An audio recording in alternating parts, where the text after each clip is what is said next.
세상에 자기가 하고 싶은 일만 하면서 사는 사람들이 그렇게 많지 않습니다.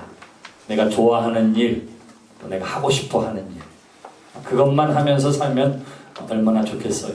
근데 이 땅에 많은 사람들이 꼭 내가 하고 싶은 일, 꿈꾸는 일, 좋아하는 일, 그런 것만 하면서 살게 되지 아니하고, 때로는 내가 꿈꾸지 않았던 일, 내가 피해가고 싶었던 일, 내가 전혀 기대하지 않았던 일, 심지어는 내가 이렇게까지 하고 싶지 않았던 일들을 하면서 살아야 할 때도 있습니다. 그러나 그것으로 말미암아 낙심하거나 절망하지 마시기를 바랍니다. 구레네 시몬은 유월절을 지키기 위해 예루살렘에 왔다가 한 번도 보지도 못한 유대의 한 청년의 십자가형을 목격하고 로마의 군병이 억지로 그로 하여금 그 십자가를 대신 지게 함으로 말미암아 전혀 계획에도 없었고 또한 뜻하지도 않았고 정말로 하고 싶지 않았지만 군병이 그 일을 명령했기 때문에 억지로 할 수 없이 십자가를 지게 됩니다. 바로 예수님이 골고다 언덕을 오르실 때에 대신 십자가를 지었던 구레네 시몬의 이야기입니다. 그러나 억지로 하였던 그 일을 통해서 구레네 시몬은 예수 그리스도를 만나게 되고 영접하게 되고 후에 그의 아내와 두 아들이 예수 그리스도를 믿음으로 말미암아 구원함을 얻었을 뿐만 아니라 사도 바울이 이 구레네 시몬의 부인 곧 알렉산더와 루포의 어머니를 나의 어머니라고 이야기할 만큼 그는 선교사에게 그리고 선교 사역에 적극적으로 쓰임받는 삶을 살게 되어지고 성경에 그 이름과 가족의 이름이 기록되어지는 영광을 누리게 됩니다. 때로는 우리가 예상하지 못하고 기대하지 않았던 일을 한다 하더라도 그 속에 하나님의 역사하심 또 하나님의 인도하심이 있음을 믿고 기대하는 저와 여러분들이 되시기를 주님의 이름으로 축원합니다. 오늘 우리가 함께 읽은 본문 말씀은 구레네 시몬의 경우와 마찬가지로 자기가 계획하거나 뜻하지 않았지만 하나님께서 예언자로 불러주시고 쓰신 한 사람에 대한 이야기가 나와 있습니다. 바로 예레미야입니다. 그는 제사장의 가문의 아들로 태어났기 때문에 평생 주의 성전에 거하면서 제사장의 직분을 감당하는 평범한 목회자로 이 땅을 살게 될 것이라 기대하고 있던 어느 날 하나님께서 저를 예언자로 불러주셨습니다. 성 안에 들어가서 하나님의 말씀을 선포하게 하여 주셨고 또한 성 안에 있는 병든 죄 가운데 있는 유대인들을 향하여 그의 죄들을 지적하며 하나님 앞에 돌아설 것에 대해서 선포하시고 또한 결국은 회개치 아니하는 저들의 죄로 말미암아 저들이 멸망받고 징계받을 것에 대해서 선포하도록 하나님께서 불러주셨습니다. 오늘 우리가 함께 읽은 본문 말씀은 하나님이 그렇게 불러주시고 세워주셔서 내가 어쩔 수 없이 시키는 대로 했는데 그 예언자가 겪게 되어진 어려움에 대한 하나님의 항변으로부터 오늘의 말씀이 시작되어지고 있습니다. 7절에 여호와여 주께서 나를 권유하심으로 내가 그 권유를 받았사오며 주께서 나보다 강하사 이기셨으므로 내가 조롱거리가 되니 사람들이 종일토록 나를 조롱하나이다. 하나님이 나를 강권적으로 역사해 주시고 나를 권유하시고 설득하셔서 하나님의 말씀을 대언하도록 세워주셨습니다. 내가 하나님보다 강할 수 없었기 때문에 어쩔 수 없이 내가 그 일을 감당했지만 그러나 세상으로부터 내게 돌아온 것은 모진 조롱과 모욕과 수치뿐이었습니다. 하나님 앞에 이렇게 불평하고 있는 것이지요.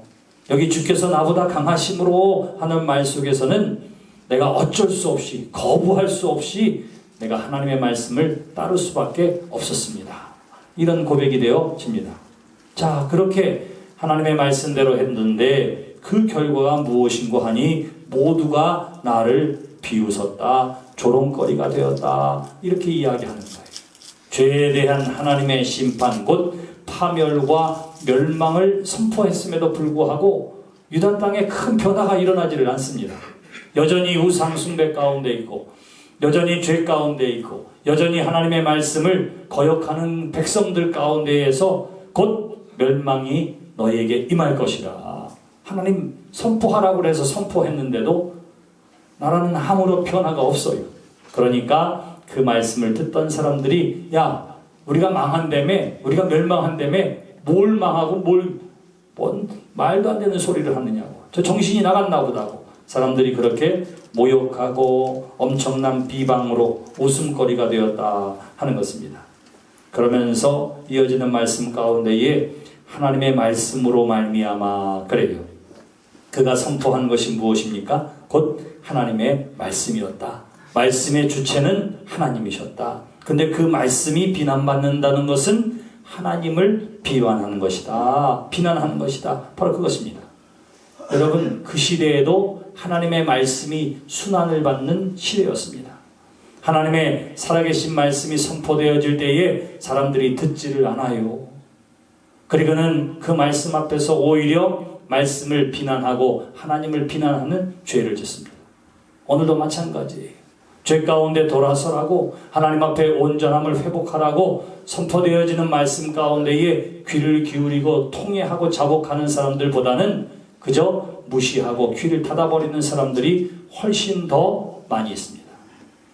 내 시작은 미약하였으나 나중은 심히 창대하리라 이야기하고, 너희가 죄를 지었을 때이라도 회개하고 자복하는 전 미쁘시고 의로우사 우리의 죄를 사해 주실 것이요 라고 하는 말씀에도 무슨 죄를 지었든지 우리의 죄를 용서해 주신다고 하는 말씀에만 초점을 맞추고, 내가 너를 실어버리지 아니하리라 그 말씀만 붙들고 그 전제되어진 회개하고 통회하는 마음으로부터는 떠나 있는 것, 바로 이 시대가 하나님의 말씀의 순환의 시대 아니겠습니까? 바로 그때에도 마찬가지였습니다. 오늘 우리가 함께 읽은 본문 말씀에 바로 그러므로 말미암아 하나님의 말씀을 선포했는데 그 말씀을 듣지 아니하고 오히려 예언자를 향해서 수치와 모독을 행하는 사람들 때문에 예언자가 마음을 고쳐먹었어요. 뭐라고 고쳐먹었느냐면 9절의 말씀입니다. 내가 다시는 여호와를 선포하지 아니하며 그의 이름으로 말하지 아니하리라. 내가 얘기해봤자, 하나님의 말씀을 선포해봤자 오히려 내가 조롱거리가 되고 웃음거리가 되고, 야 네가 말한 대로 되는 게 뭐가 있어? 사람들이 그렇게 이야기하니까 예언자가 마음을 먹은 거예요. 내가 다시는 이런 얘기하나 봐라. 내가 다시는 하나님의 말씀을 전하나 봐라. 이렇게 마음 먹어 보았다 하는 거예요. 근데 놀라운 것은 내가 진짜 설교하지 말아야지, 내가 사람들 앞에 가서 하나님의 말씀 전하지 말아야지, 그렇게 마음을 먹어 보았지만 이어지는 말씀, 나의 마음이 불붙는 것 같아서 골수에 사무치니 답답하여 견딜 수 없나이다. 그래서 내가 다시는 하나 봐라. 이렇게 마음 먹었는데도 불구하고 내 마음에 불같은 것이 있어서 말을 하지 않고는, 하나님의 말씀을 전하지 않고는 답답하여 배길 수 없는 심령이 그 안에 있었다. 그렇게 이야기하고 있는 것입니다. 여기에 불같은 것이라고 하는 것은, 이 불같은 마음, 불타는 마음은 예언자의 안에서부터 나오는 마음이 아니라 바로 밖에서 저의 가슴에 심어진 것, 바로 그것입니다. 다시 말하면 하나님이 예언자에게 심어주신 것, 이것이 바로 불같은 마음이에요. 우리 안에도 하나님이 주신 것이 있습니다. 여러분, 그것을 발견하게 되기를 주님의 이름으로 축원합니다. 예언자가 나 그렇게 하지 말아야지 그랬는데도 이 불같은 마음 때문에 답답해서 견딜 수가 없어요. 다시 하나님 앞에 이야기합니다. 10절의 말씀이 바로 그것입니다. 뭐라고 이야기합니까? 예언자를 해치려는 모든 말들, 예수님께 그러했던 것처럼 어떻게 하면 저를 고발해서 저를 쓰러뜨리고 넘어뜨릴까, 주변 사람들이 그렇게 바라보고 그들에게서, 예언자에게서 고발거리를 찾습니다. 예언자와 가까운 사람들도 이 예레미야가 안 되기를 기대합니다. 여기 혹시 유혹을 받게 되면 할 때의 그 혹시는 은근히 바라는 마음이에요. 저러다 한번 실수 한번 해봐라, 내가 가만 놔두나, 그런 마음이죠. 여러분, 예레미야 11장 21절로 23절에 보시면 예언자의 고향 사람들, 곧 아나돗 사람들이 박해자로 등장하는 것을 보게 됩니다. 적어도 고향 사람은 내 편 아니겠어요. 우리가 남이가 막 이래가면서 살았고. 그런데 오늘 본문 말씀 보니까 뭐라고 하면 고향 사람들조차도 예레미야를 박해하려고 하고 예레미야를 해치려고 하는 그러한 상황 속에서 있었던 것이지요. 11절 말씀, 그러하오나. 이 그러하오나가 그의 삶의 인생의 전환점입니다. 그러하오나 하는 말이 뭐예요? 하나님이 나를 불러주셨습니다. 내가 하나님 말씀에 순종했습니다. 그랬더니 내가 조롱거리가 되었습니다. 그래서 내가 다시는 하나님의 일을 하나 봐나 마음 먹었습니다. 근데 내가 마음 먹었는데 그래서 안 하려고 했는데 내 마음에 불같은 것이 있어서 그렇게 하지 않고는 배길 수 없는 심령을 하나님께서 허락해 주셨습니다. 내가 둘러보아도 내 편은 하나도 없고 오히려 가까운 사람들이 나를 죽이려고 하고 나를 모함하려고 하고 나를 쓰러뜨리려고 하는 상황 가운데에 있습니다. 하나님 앞에 그렇게 고백을 하는 거예요. 그런데 그러한 형편과 처지에 있는 예레미야가 그러하오나 하면서 고백하는 신앙의 고백, 하나님에 대한 신뢰의 고백이 나와 있습니다. 여호와는 두려운 용사 같으시며 나와 함께 하심으로 내 안에 있는 불을 발견했어요. 마음에 불타는 것을 발견했습니다. 그러고 났더니 어려운 상황 가운데에서도 하나님에 대한 신뢰의 고백이 나오는 거예요. 뭐라고 이야기합니까? 하나님은 두려운 용사라, 힘센 용사처럼 나와 함께하여 주십니다. 나를 박해하는 자가 넘어지고 이기지 못할 것이며 곧 넘어뜨리려고 하는 사람은 결국 지 스스로 넘어지게 될 것입니다. 수욕을 당하나 부끄러움을 당한다 혹은 재판으로 어려움을 당한다, 이러한 말입니다. 이 모든 일들이 예레미야가 직접 원수를 갚음으로가 아니라 12절 말씀에 보시면 하나님이 친히 보복하여 주실 것이라. 이것이 바로 예레미야의 신앙의 고백이 되어지는 것입니다. 하나님이 이 어려움 가운데 용사같이 나와 함께 해주시고 또한 내가 승리케 해주시고 나의 원수들에 대한 보복을 갚아주시겠구나. 그러므로 말미암아 그가 노래합니다. 13절 말씀, 여호와께 노래하라. 너희는 여호와를 찬양하라. 가난한 자의 생명을 행악자의 손에서 구원하셨음이니라. 할렐루야. 이렇게 뭐라고 이야기합니까? 자신을 가난한 자라고 이야기해요. 여러분, 가난한 자라고 하는 표현이 구약에는 모두 61번 나와 있습니다. 시편에는 23번 나와 있어요. 예레미야는 오늘 말씀 말고도 3번 더 나와 있습니다. 근데 여기서 가난하다라고 하는 말은 늘 맞설 힘이 없어서 오직 하나님만 기대할 수밖에 없는 사람. 이게 가난한 사람이에요. 이게 가난한 사람. 돈이 있어요. 돈으로 어떻게 좀 아니에요. 나는 그럴 돈도 없어요. 내 주변에 좀 힘 있고 능력 있고 빽 있는 사람 있으면 좋을 텐데 그런 사람들도 없어서 누구에게 부탁할 사람조차 없어요.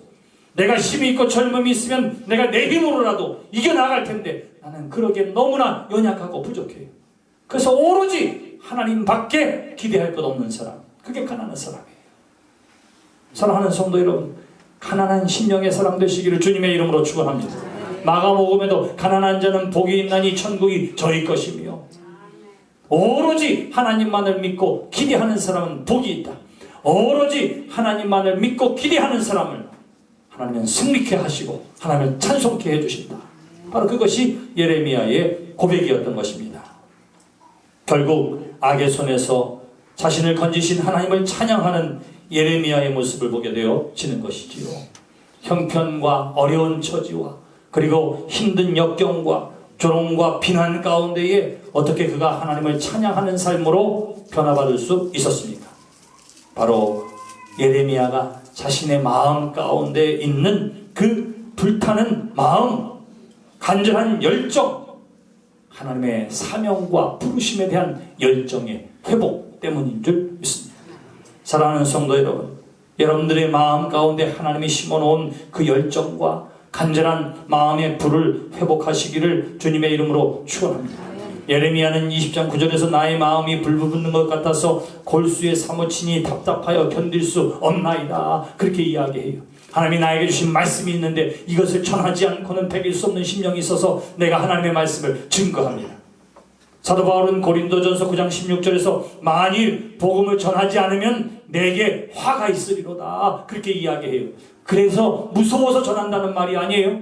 내가 이 사명을 감당하지 않고는 배길 수가 없습니다. 바로 그런 간절한 열망의 표현이 되어집니다.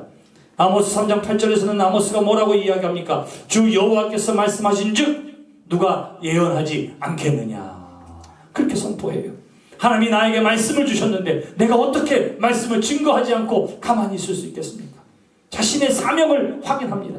그리고는 그 안에 불타는 열정이 회복되어지는 예언자들과 사도의 고백이 그 안에 담겨져 있는 것이지요. 사랑하는 성도 여러분, 여러분들에게도 그 열정과 갈망, 마음의 불을 찾고 지피는 여러분들이 되시기를 주님의 이름으로 축원합니다. 이사야 43장 7절에 뭐라고 이야기합니까? 너는 내 영광을 위하여 창조한 자를 내게 오게 하라. 내가 그들을 지었고 만들었느니라. 하나님이 우리의 삶 가운데 주신 분명한 불타는 마음에 불이 있는데 그게 뭐냐 하면 먹든지 마시든지 무엇을 하든지 나는 하나님의 영광을 위하여 삽니다. 바로 그거예요. 사업을 하는 사람, 나는 이 사업을 통해서 하나님의 영광 드러내기를 원합니다. 바로 그것입니다. 가르치는 사람, 나는 이 아이들을 가르치는 이 일을 통해서 나는 하나님의 영광이 드러나기를 원합니다. 바로 그것입니다. 밖에서 청소를 하는 사람, 나는 이 청소하는 것을 통해서 하나님이 창조하신 지구를 깨끗하게 합니다. 나는 이 일을 통해서 하나님의 영광을 드러내기를 원합니다. 이것이 부름받은 소명이고 거기에 대한 열정인 것이지요. 한스 발트볼프라고 하는 사람은 구약 성경에 나와 있는 인간에 대한 이해에 연구에 몰두한 사람이에요. 근데 그 사람이 우리 인간에 대해서 세 가지 측면을 이야기했습니다. 첫 번째는 뭐냐 하면 몸. 인간을 구성하는 몸. 이 몸은 뭐냐면 죽음의 한계를 가지고 있는 육체를 의미합니다. 육체. 자, 이 육체에 대해서 이야기하고 두 번째는 영, 루아, 영이라고 하는 거예요. 그 코에 생기를 불어넣었다 했을 때의 영적인 존재. 그래서 숨과 뜻과 영감 있는 존재로서의 인간. 그래요. 자, 육체와 영을 가지고 있고. 세 번째는 뭐냐 하면 네피시라고 하는데 영혼이라고 하는 말입니다. 영혼. 우리가 다 뭘 가지고 있어요? 영혼을 가지고 있어요. 근데 이 영혼은 뭐냐 하면 우리로 하여금 갈망하도록, 하나님을 갈망하도록 하나님 우리의 영혼을 만들어 놓으셨어요. 그래서 영혼 있는 사람이 무엇을 갈망하느냐면 영원한 것을 갈망하는 거예요. 그 존재가 하나님이신 것을 알기까지는 몰라요. 불로초를 찾았던 이유도 어디에 있습니까? 진심아. 네, 영혼에 대한 갈망이에요. 하나님이 그것을 주셨습니다. 토마스 아퀴나스는 그래서 인간의 갈망은 하나님을 가리키는 화살이다. 그렇게 이야기했어요. 우리가 영혼에 대한 갈망을 가지고 있습니다. 하나님이 이미 그렇게 해 놓으셨어요. 여러분, 그 영혼의 목마름에 채움이 있는 그 삶을 위해 하나님이 저와 여러분들을 만나 주시는 줄 믿습니다. 내 영혼에, 내 안에, 내 삶에 있는 그 간절한 갈망을 발견하시기를 주님의 이름으로 축원합니다. 나는 무엇을 통해서 하나님의 영광을 드러낼까? 바로 그것이지요. 자, 하나님이 다 그것을 주셨는데 오늘날 우리의 문제가 있어요. 하나님 여러분들에게 사명을 주시고 꿈을 주셨는데 우리가 가지고 있는 문제가 있습니다. 첫째는 뭐냐 하면 거기에 대한 열정이 없는 거예요. 열정이 없어요. 사람들이 꿈을 꾸기도 합니다. 소망을 갖기도 합니다. 바람이 있기도 합니다. 그런데 열정이 없어요. 우리가 오늘 오후 4시에도 교회 설립 감사 예배를 드립니다. 교회 부흥해야지요. 전도해야지요. 꿈도 꾸고 계획도 하는데 거기에 뭐가 빠졌다고요? 열정이 없어요. 열정. 하나님의 은혜와 기적을 경험하기를 바랍니다. 소망합니다. 근데 뭐에 대한 열정이 없어요. 기도에 대한 열정이 없어요. 너는 내게 부르짖으라. 주님 말씀하셨습니다. 부르짖는다는 게 뭐예요? 전심으로 열정을 가지고 최선을 다하여. 바로 그것입니다. 너희가 나를 찾고 찾으면 너희가 나를 만나리라 말씀하셨습니다. 왜 찾고 찾아요? 왜 찾고 찾아? 간절한 열정, 열망, 바로 그것 때문에 그런 것 아니겠습니까? 사랑하는 성도 여러분, 여러분들의 삶에 열정이 회복되기를 주님의 이름으로 축원합니다. 정말 제대로 한번 해봐야지. 바로 그런 거예요. 제가 초등학교를 졸업할 때에 저희 막내 고모가 있었는데 저에게 졸업 선물로 기타를 사줬어요. 그 기타를 가지고 받은 그날부터 기타를 치기 시작했습니다. 밤을 새도록 쳤어요. 밤을 새도록. 이루어질 수 없는 사랑. C, A 마이너, D, G7. 코드가 4개밖에 안 돼요. 밤새도록. 아침에 할머니, 할아버지 새벽 기도 가는데 그때까지도 제가 하고 있으니까 제가 이래요. 아침이 되니까 어떻게 되는 줄 아세요? 손에 물집이 생기고 너무너무 아파서 어떻게 할 수가, 열이 나서 어떻게 할 수가 없어요. 집에 보니까 절연 테이프가 있어. 그게 뭐예요? 전기 감는 까만 거. 거기다 막 칭칭 감았어요. 그리고 또 하는 거예요. 그날 밤에 이루어질 수 없는 사랑 끝났어요.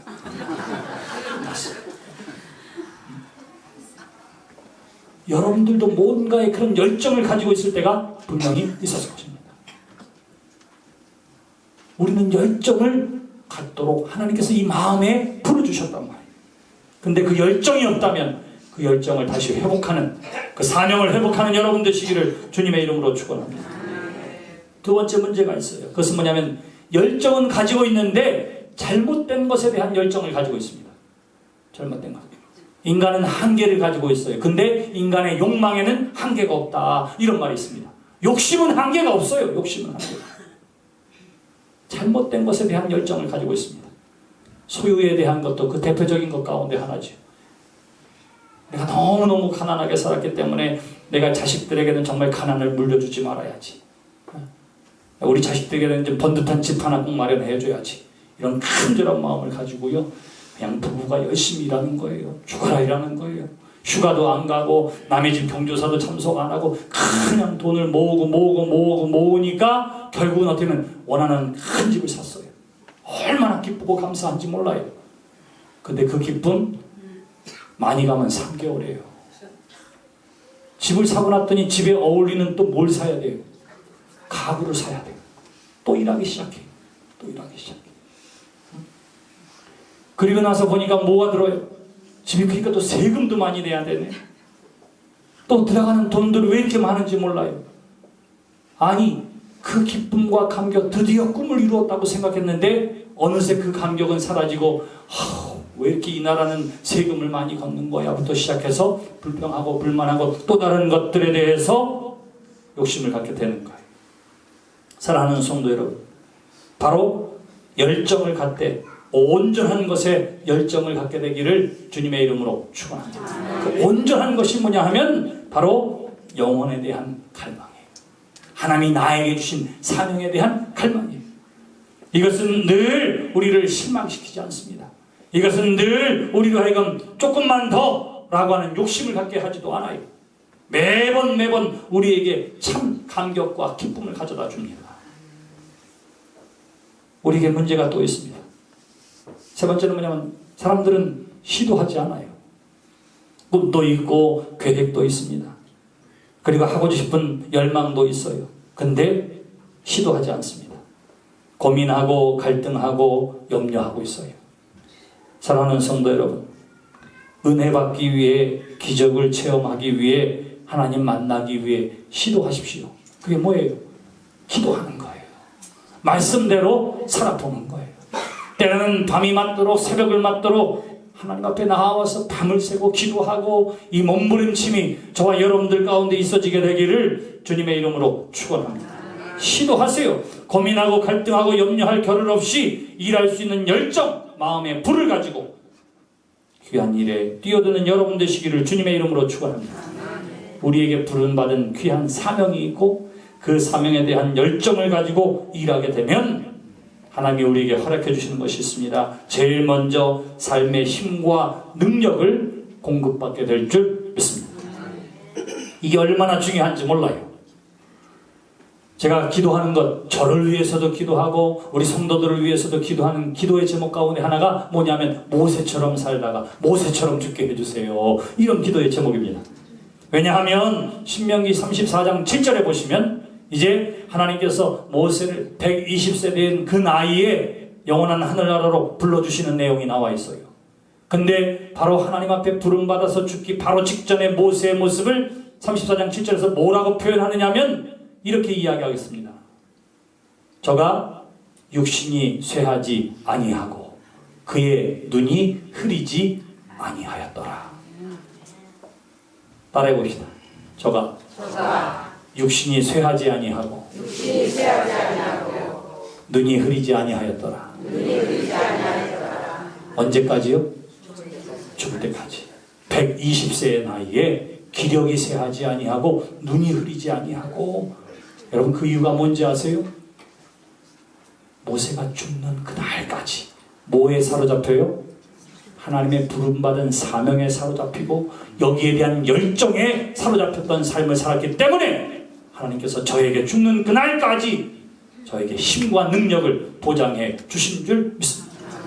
저가 어떻게 그렇게 할 수 있었을까요? 여러분 모세가 하나님의 돌판을 갖고 내려올 때에 그 아래에서 있었던 것은 금송아지를 만들고 우상 숭배 가운데 빠져 있었습니다. 하나님 그것을 보고 너무너무 마음 아파서 저들을 징계하고자 할 때에 모세가 뭐라고 기도하는 줄 아세요? 하나님 그 생명책에서 내 이름이 지워진다 할지라도 사랑하는 저 백성들을 버리지 마라 주시옵소서. 용서해 주시옵소서. 내 이름이 생명책에서 지워진다 하더라도 내 백성을 구원해 주세요. 여러분 그게 지도자입니다. 그게 지도자예요. 내가 구원받지 못하고 내가 천국에서 없어진다 하더라도 저들을 구원해 주세요. 용서해 주세요. 하나님 그 마음을 보시는 거예요. 사도 바울도 마찬가지예요. 로마서 9장 1절 이하에 보시면 같은 형제 곧 유대인들의 구원받음을 위하여 당신의 생명책에서 내 이름이 지어진다 할지라도 내 형제들이 구원받기를 원합니다. 하나님 그렇게 기도하는 거예요. 저와 여러분들에게 그러한 사명이 주어진 줄 믿습니다. 그 사명의 열정을 더하게 되기를 주님의 이름으로 축원합니다. 거기에 하나님이 주시는 힘과 능력을 경험하게 될 거예요. 따라합시다. 나도 모세처럼 살다 죽게 해주세요. 간절한 소망. 언제든 상관없어요. 120년에 150세를 살던 몇 세가 됐던 간에 하나님 앞에 부름받는 그날까지 기력이 쇠하지 아니하고 눈이 흐려지지 아니하고 하나님의 사명, 주신 사명 감당하며 살게 하여 주시옵소서. 하나님 분명히 그 힘과 능력을 공급해 주실 거예요. 두 번째는 어떠한 시험에서도 이길 힘을 하나님으로부터 공급받게 되어지는 줄 믿습니다. 여기 예레미야를 보세요. 하나님의 말씀대로 살았더니 백성들로부터 비난을 받고 조롱을 받습니다. 그럼에도 불구하고 이 불타는 마음의 심령 때문에 어떻게 했다고요? 계속해서 주의 복음을 증거하는 거예요. 감옥에 갇힐 때가 있었습니다. 생명의 위협을 받을 때가 있었습니다. 그럼에도 불구하고 이 불타는 마음을 가지고 주의 일을 감당하는 거예요. 어떠한 시험과 환경 가운데에서 바로 그것입니다. 여러분 우리가 뭔가 내가 정말 하나님을 위해서 뭐 해야지, 교회를 위해서 뭔가 해야지 그러다가 사람들이 이야기하고 말하고 수근거리는 것 같으면 우리가 얼마나 상처받고 시험 들어요. 팝의 황제라고 하는 마이클 잭슨은 아시죠? 그 사람이 흑인인데 나중에 그 사람이 병에 걸렸어요. 이 피부색이 변해서 하얗게 되어지는 그 백반증이라고 하는, 그리고 건선이라고 하는 그런 피부 질환 때문에 치료를 받고 있었습니다. 사람들이 오해를 했어요. 팬들이 오해를 했어요. 특별히 같은 흑인들이 오해를 해서 마이클 잭슨을 비난하기를 뭐라고 이야기하느냐면, 야 노래하고 가수해서 돈 좀 벌었다고 해가지고는 이제는 피부 색깔도 바꾸려고 하냐? 너 백인처럼 되고 싶어 하냐? 야 뭐 저런 게 하고는 손가락질하고 비난했습니다. 나는 지금 뭐 때문에 백반증에 걸려서 치료를 받고 있는데, 가장 가까이 같은 흑인들이 먼저 자신들에게 손가락질을 하는 거예요. 근데 여러분 마이클 잭슨이 그것 때문에 무대를 떠나지 않습니다. 준비된 공연을 계속해서 감당하고요, 음악 활동을 계속해요. 왜 그래요? 왜? 그 음악에 대한 열정 때문에 그래요. 사람들이 나를 오해하고 비난하고 조롱한다 할지라도 음악에 대한 열정이 그 모든 비난 가운데 무대에 설 수 있는 힘을 주는 거예요. 사랑하는 성도 여러분, 하나님이 우리에게 주신 사명이 있고 그 사명에 대한 열정이 우리 가운데 회복되어지면 여러분 누군가의 말에 의해 시험에 들거나 혹은 흔들리는 것은 사치예요. 사치. 그런 게 들릴 수가 없어요. 왜? 나를 주관하는 그 목소리는 하나님의 목소리가 더욱더 크기 때문입니다. 시험을 이길 힘을 하나님께서 공급해 주실 줄 믿습니다.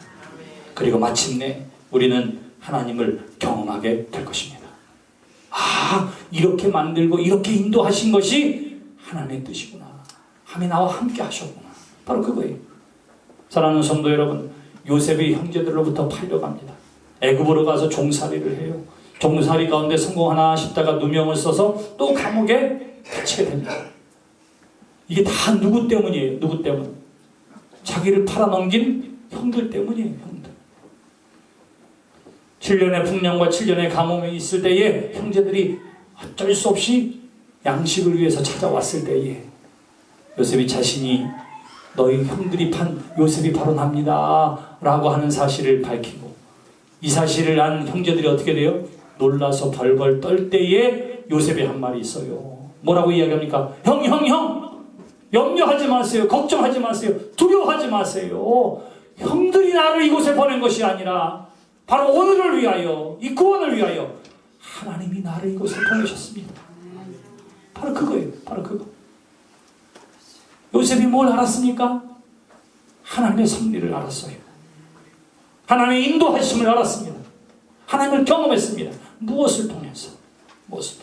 하나님이 저에게 주신 꿈, 하나님이 저에게 주신 사명, 그리고 그것을 한 번도 잊어버리지 않는 그 마음의 열정과 불타는 심령 가운데 그런 하나님을 경험하는 삶, 체험하는 삶을 살게 된 줄 믿습니다.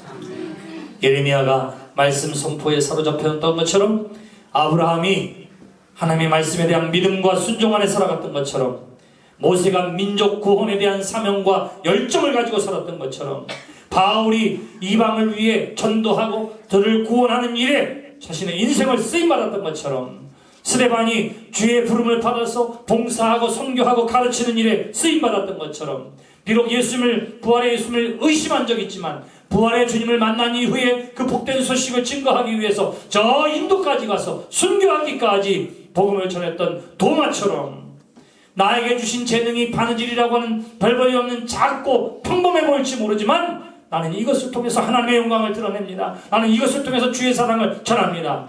최초의 여제자로 부름받은 도르가처럼 이 땅에서 하나님 주신 사명, 그리고 그에 대한 열정을 가지고 이 땅에서도 승리함을 얻는 성공된 삶, 하나님 앞에서도 승리된 성공된 믿음의 삶을 살아가는 저와 여러분들이 되시기를 주님의 이름으로 축원합니다. 기도하겠습니다. 하나님 은혜를 감사합니다. 나태하고 안주하고 또 게으르고 부족하고 연약한 우리의 삶을 흔들어 깨워주셔서 우리를 통해서 큰 일을 행하실 하나님에 대한 소망을 가지고 식어지는 열정을 회복시켜 주시옵소서. 하나님이 주신 사명과 그 사명에 대한 열정으로 말미암아 이 땅에서도 성공적인 삶을 살고 하나님 앞에서도 잘했다 칭찬받는 믿음의 삶을 사는 우리 모두가 되게 해주시고 교회가 되게 해주시옵소서. 예수님의 이름으로 기도드렸습니다.